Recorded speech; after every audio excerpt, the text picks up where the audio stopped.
good idea, yes, girl, but it's dangerous. No seaman in his right mind would think of it. Would he, Thorgensen? But it's worth a chance, Captain, to keep the Challenger from being known as a slaver. I tell you, I've studied the charts for 2 days, and if they're accurate, the plan can't fail. But we've got to do it tonight. Well, all right. It's a long chance, but I'll take it. Good. Thorgensen, you change course 5 points to the southern. Give the crew orders to stand by through the night. 2 points to westward, mister. Aye, sir. How much longer, Captain? Well, should be any minute. The charts are right. There they are up on the quarterdeck. Come on, all of you. I'll handle this, men. Stay back there.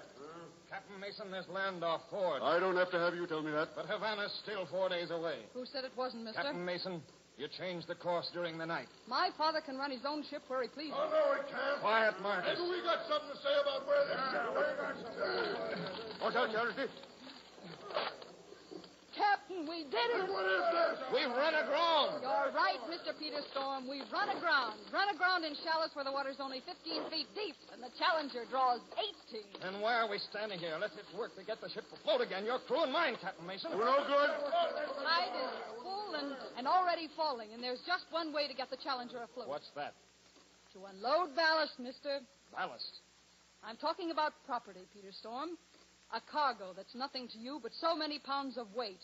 But weight enough to release this ship from the shallows if she were free of it. The slaves. Exactly, the slaves. And look forward. Land, mister. And do you know what land it is? Haiti, a black man's land. And freedom for every man, woman, and child in that hold. My compliments. A most ingenious plan. What are you waiting for? The agreement. My father is still responsible for the delivery of those slaves. Oh, of course. You would want that. Here you are. And again, my compliments. Thank you. And now, Mr. Thorgensen, Yes, ma'am? release the slaves. Let the men swim ashore. Women and children you'll take in boats. Aye, aye, ma'am. Oh, no, you don't. We all own a share in them slaves, and you ain't throwing none of them overboard. Ain't that right, men? Shut up, Marcus. I'm running Oh, this. no, you ain't, Storm. We're running it ourselves. All right, Captain Mason. Get down from that quarterdeck. Come on, boys. You just try to get us down from here. Marcus, put away that gun. This is mutiny. All right, then it's mutiny. It's time we was taking things over here. And just because you've gone soft on the girl, Storm, don't think you're going to stop us. Oh, no? Peter, look out. Peter! Thorgensen, Captain Mason, call your men. Charity, get to your cabin. Hurry!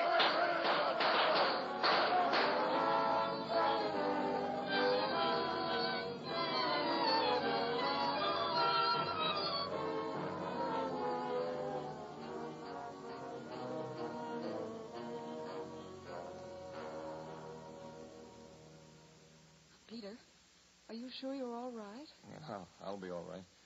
But it's not quite clear to me what happened. It was careless of me to let myself get shot.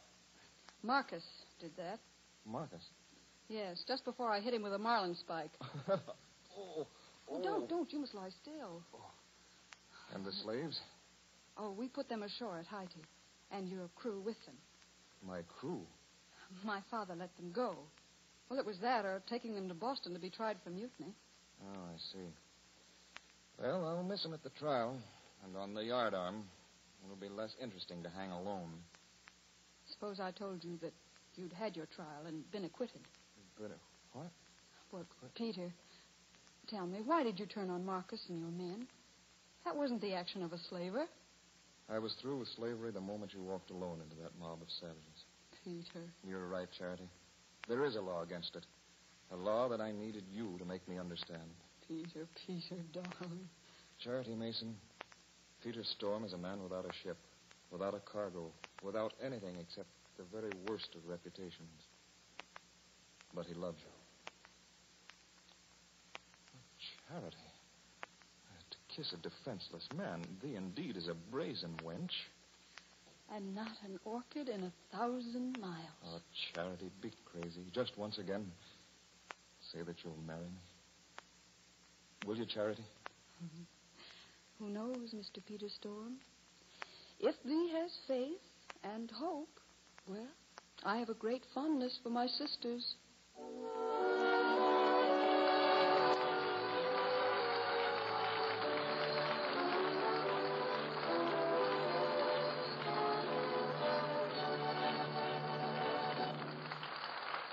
just a few seconds, Ginger Rogers will come before the silver curtain to greet you personally. And now to Conrad Nagel, who is bringing to the center of the silver stage Ginger Rogers, star of our play tonight and co-star with Fred Astaire of the forthcoming RKO production, The Castle.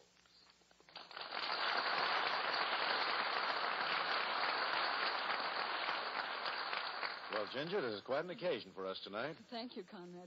It is quite an occasion for me, too. I've looked forward to my first appearance on the Silver Theater for a long time, but I hadn't known it would be as exciting as all this. You're such nice people to give me a hero like Jack Arnold and a father like William Farnham and a different type of play like The Captain Had a Daughter. Well, our sponsor should hear that, Miss Rogers. All right. You might tell them that I have a very sisterly feeling toward their 1847 Rogers Brothers First Love. You're both carrying on a great name, Ginger. Oh, but it isn't only that our names are alike, Conrad. No? No.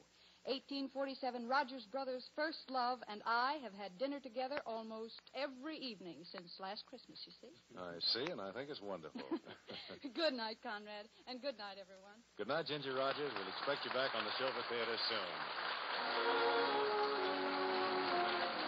Next week at the same time, the Silver Theater will star Clark Gable in an original story, Danger Lights, directed by Conrad Nagel with original music scored and conducted by Felix Mills. And in the meantime, if you want solid silver, you want International Sterling. If you want silver plate, you want 1847 Rogers Brothers, both proudly created by International Silver Company. John Conte speaking. This is the Columbia Broadcasting System.